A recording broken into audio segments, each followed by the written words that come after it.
노년층이 가장 많아 보수 성향이 짙은 마산 합포구에 최근 젊은 세대가 증가하면서 표심 변화가 주목됩니다. 경남 공무원 노조가 선거사무 종사를 거부했습니다. 노조는 선거사무에 공무원 강제 동원을 중단하고 헐값 수당을 인상하라고 주장했습니다.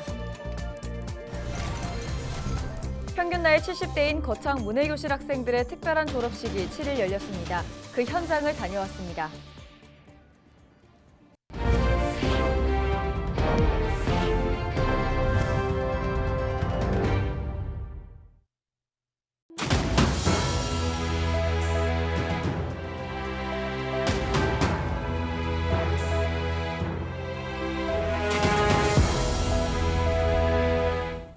시청자 여러분 안녕하십니까? 헬로티비 경남뉴스입니다. 22대 총선을 앞두고 선거구별 민심과 후보들을 알아보는 선거레이더 시간입니다. 이번 시간에는 창원 선거구 5곳 중 노년층이 가장 많은 지역으로 보수 성향이 가장 짙은 선거구인 마산 합포구를 알아보겠습니다. 최근 월룡동과 교방동을 일대로 대단지 아파트가 들어서면서 젊은 세대도 증가했는데요. 마산 합포구의 표심, 변화가 있을까요? 표영민 기자의 보도입니다. 과거 경남 지역 경제를 이끄는 중심지였던 마산 합포구. 1899년 개항 이후 우리나라 근대 문물이 유입되는 관문이자 3.15 의거와 부마 민주항쟁 등 민주주의 운동 중심지였습니다. 기업들이 떠나고 장기적인 경기 침체를 겪은 마산 합포구는 2000년대 들어 급격히 쇠퇴, 원도심으로 전락했습니다. 마산 합포구는 창원에서도 고령 인구가 가장 많은 곳으로 60대 이상이 전체의 33.8%를 차지합니다. 또 5개 선거구 중 가장 보수 성향이 짙은 곳이기도 합니다. 실제로 1996년 제15대 총선 이후 8번의 총선에서 줄곧 보수 성향의 후보들이 당선됐습니다. 이번 22대 총선에는 7일 기준 5명의 예비 후보가 등록을 마쳤는데 더불어민주당 1명, 국민의힘이 4명입니다.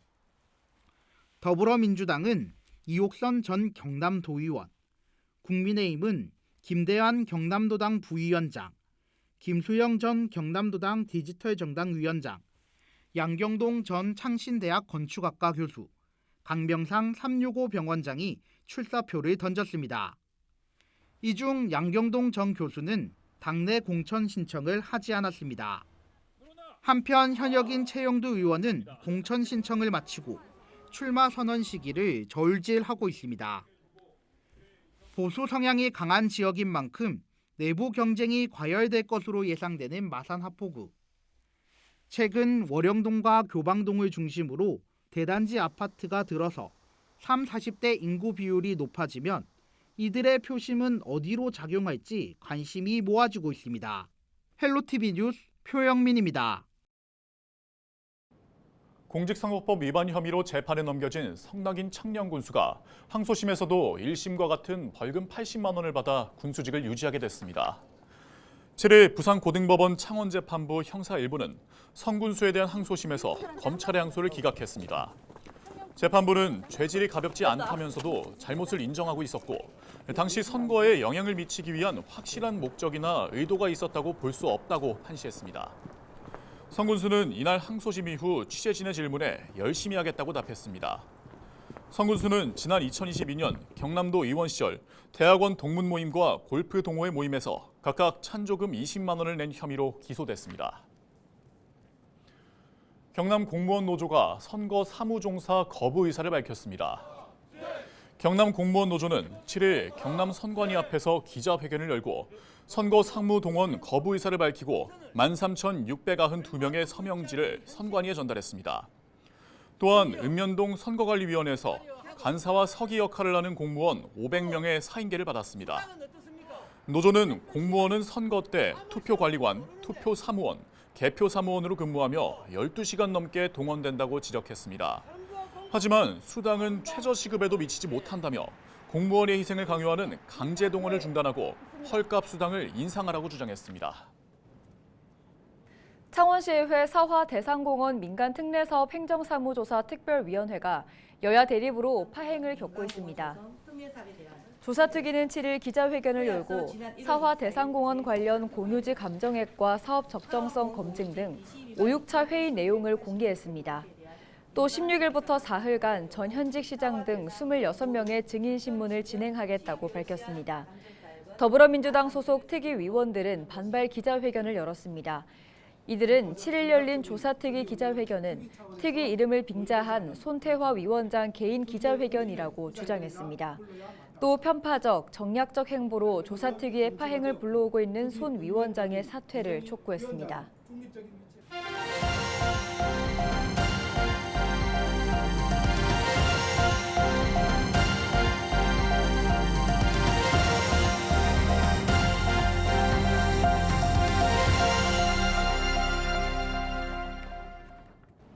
국토교통부가 지난해 12월 가덕신공항 건설사업 기본계획을 고시했지만 지역에서는 글로벌 관문공항으로의 경쟁력을 강화하기 위해서는 보완해야 할 부분들이 남아있다는 목소리가 높습니다. 특히 활주로와 교통인프라 확충이 필수라는 지적입니다. 안수민 기자의 보도입니다.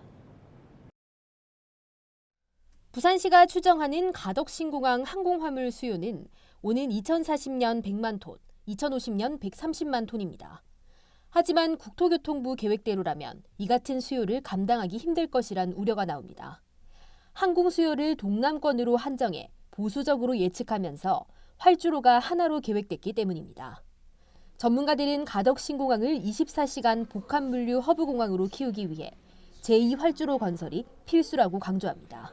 화물 100만 톤을 처리할 수 있는 그런 공항에 맞는 그 활주로의 그 필요 본수가 2번이라고 판단을 하고 있고, 또 24시간 여객 물류 중심 공항을 구현하고, 또 평상시뿐만 아니고 혹시나 사고가 발생했을 때 아니면 다른 공항의 대체 공항으로서의 그런 공항으로 이용을 할 수 있을 때도, 해야 될 때도 원활한 그 이착륙이 가능하고. 가덕신공항에 접근할 수 있는 교통망 계획에도 문제가 제기됩니다. 현재 계획은 강서구 일원과 직결되는 교통망에 한정돼 개항 이후 늘어나는 물류와 여객 수요를 감당할 수 없다는 겁니다. 이 때문에 중장기적으로 고속철도와 도로망을 확충하는 계획을 국가계획에 포함시키는 것이 중요합니다. 지역 거점 항공사 육성도 성공 개항을 위한 필수 요소, 부산 거점 항공사를 키우기 위한 정책적인 지원과 함께 항공사의 국제적 네트워크 구축을 통한 환승여객 유치 극대화 전략 등이 필요하다는 지적입니다. 글로벌 경쟁력을 높이기 위해서는 규모의 경제를 만들어야만 이게 가능합니다. 그러기 위한 어떤 방법들입니다. 그래서 제휴 네트워크가 필요하겠고, 전문가와 시민사회는 가덕신공항 2단계 확장 방안을 빠르게 실현하기 위해 종합개발계획을 수립해야 한다는데 공감대를 형성했습니다. 헬로티비 뉴스 안수민입니다. 거창에서는 7일 조금은 특별한 졸업식이 열렸습니다. 평균 나이 7순을 훌쩍 넘긴 만학도 학생들이 지난 3년간 열심히 공부를 한 끝에 초중등 학력을 인정받게 된 건데요. 가난과 여러 가지 이유로 배움의 때를 놓친 늦가기 학생들에겐 더 뜻깊은 날이 됐습니다. 전주현 기자의 보도입니다.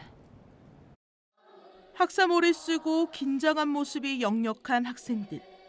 졸업장을 받고 졸업식 노래를 다 함께 부르며 어느새 학생들의 눈가는 촉촉히 젖어듭니다. 60대부터 90대까지 연령도 다양한 거창군 문해교실 졸업식입니다.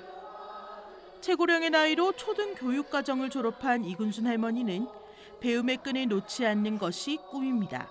3년 동안에 학교를 하루같이 비가 오나 눈이 오나 저 선생님, 우리 오 선생님이 저를 들고 댕겼어요. 이 나이에 학교 간다고 말합니다. 빈말인데 이 나이에 학교로 또 국민학교 졸업하고 나오니 뭐라고 말이 안 나옵니다. 성인 문해교실에서 일정 기간 초중등 교육과정을 수료한 20명의 졸업식이 7일 거창군에서 열렸습니다. 이날 졸업식에는 문해교실 선배인 아림고 늦가기 반 학생들도 참석해 후배들의 졸업을 축하했습니다.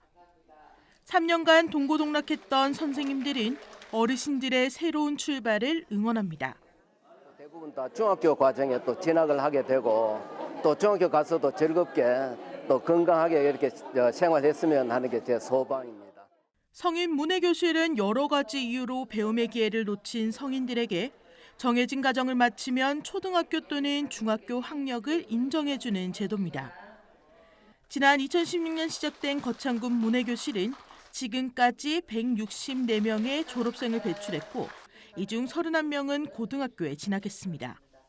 비록 졸업은 하였지만은 또 초등학생은 중학생은 또 고등학교로 아마 내년도 되면은 우리 성예문인 학생이 대학교에 졸업하는 사례가 될 것입니다. 끝까지 또 저희들이 응원하고. 늦가기 학생들이 평생 짊어졌을 배움이라는 한. 이날 졸업이 끝이 아닌 또 다른 시작으로 새로운 인생을 향한 출발점이 됐습니다. 얼마 전 졸업사진을 찍고 나서 고등학교 교복을 맞추며 너무나 가슴이 벅차올랐습니다. 선생님들의 기대에 어긋나지 않도록 고등학교 과정을 제대로 밟아가겠습니다. 헬로티비 뉴스 전주연입니다.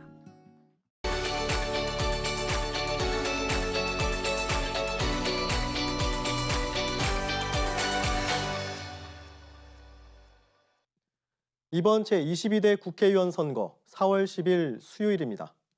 이보다 앞서 4월 5일과 6일에는 사전투표가 진행되죠. 선거일 기준으로 18세 이상의 국민, 그러니까 2006년 4월 11일에 태어난 사람까지 선거권을 갖는데요. 만약 국내에서 투표를 할 수 없는 경우에는 어떻게 해야 할까요? 18세 이상인 대한민국 국민으로 외국에서 투표하려는 사람은 바로 재외선거 대상자로 분류됩니다. 재외선거 대상자는 주민등록번호 유무에 따라 국외 부재자와 재외선거인으로 나뉘는데요. 주재원, 상사원, 유학생 등 주민등록이 되어 있는 상태로 해외에 체류 중인 사람은 국외 부재자, 해외 영주권자 혹은 주민등록 말소자처럼 주민등록이 되어 있지 않은 사람은 재외선거인에 해당합니다. 국외 부재자와 재외선거인 모두 투표하려면 미리 신고하거나 등록 신청을 해야 합니다. 이번 총선의 국외 부재자 신고 기간과 재외선거인 등록 신청 기간은 선거일 60일 전인 2월 10일까지입니다. 신고 절차는 바로 이곳 중앙선거관리위원회 재외선거 인터넷 신고 등록 신청 시스템에서 밟을 수 있습니다. 먼저 주민등록번호 유무 여부를 확인한 뒤 전자우편 주소 유효성 검증에 이어 신고서 또는 신청서를 작성하면 끝납니다. 다만 재외선거인의 경우 지난 제20대 대통령 선거에 참여한 사람이라면 등록 신청 없이 투표할 수 있습니다. 재외선거 투표는 재외공관 등에 설치하는 재외투표소에서 할 수 있는데요. 본인 확인 후 투표용지와 회송용 봉투를 수령하고요. 기표한 투표용지를 회송용 봉투에 넣어서 투표함에 투입하면 됩니다. 사전투표소나 선거일 투표소를 찾을 수 없는 사람 또 있죠. 바로 배에 승선할 예정이거나 승선 중인 선원입니다. 선상투표는 선상에서 팩스를 사용해 투표지를 선거관리위원회에 전송하는 방식으로 이뤄집니다. 선상투표자의 비밀투표를 보장하기 위해 선박에서 전송된 투표용지의 기표 내용이 보이지 않도록 봉함 출력하는 특수 팩시밀리, 쉴드 팩스를 사용합니다. 이번 총선의 선상투표 기간은 4월 2일부터 4월 5일까지로 이 기간 선장이 정한 날 하루 동안 실시됩니다. 선상투표 신고는 3월 19일부터 23일까지, 승선 예정 선원은 서면 신고로, 승선 중인 선원은 선상투표 홈페이지로 신고서를 전송하거나 팩스로 보내면 됩니다. 투표하는 한 걸음, 미래를 위한 큰 걸음. 제22대 국회의원 선거, 재외국민과 선원 여러분의 소중한 걸음도 함께하는 선거가 되길 기대합니다. 슬기로운 유권자 생활, 박주연입니다. 요즘 물가가 오르고 있다 보니까 등록금 돈에 대한 가치도 또 이렇게 오르고 있다 보니까 그거에 대한 이제 돈에 관련된 문제가 좀 시급하다 보니까 공부만을 집중을 해서 성적을 올리고 그리고 그 성적으로 대학 진로에 취업을 하거나 사회에 나아가야 하는데 그러지를 못하고 대학생이 돼서 알바를 하면서 돈을 모으면서 공부까지 같이 해야 하니까 그거에 대한 어려움과 힘듦이 좀 있는 것 같아요. 요즘 학생들 중에 창업에 관심 있어 하는 학생들이 좀 많아가지고 제가 알기로는 요즘 정부 지원 사업 예산 총 금액이 좀 줄고 있는 추세여서 이런 것들을 이제 학생들이 창업에 관심이 많이 하니까 이런 관련 이제 프로그램들이나 창업 지원금을 좀 더 많이 확대되었으면 좋겠습니다. 이상으로 뉴스를 마칩니다. 함께해 주신 여러분 고맙습니다.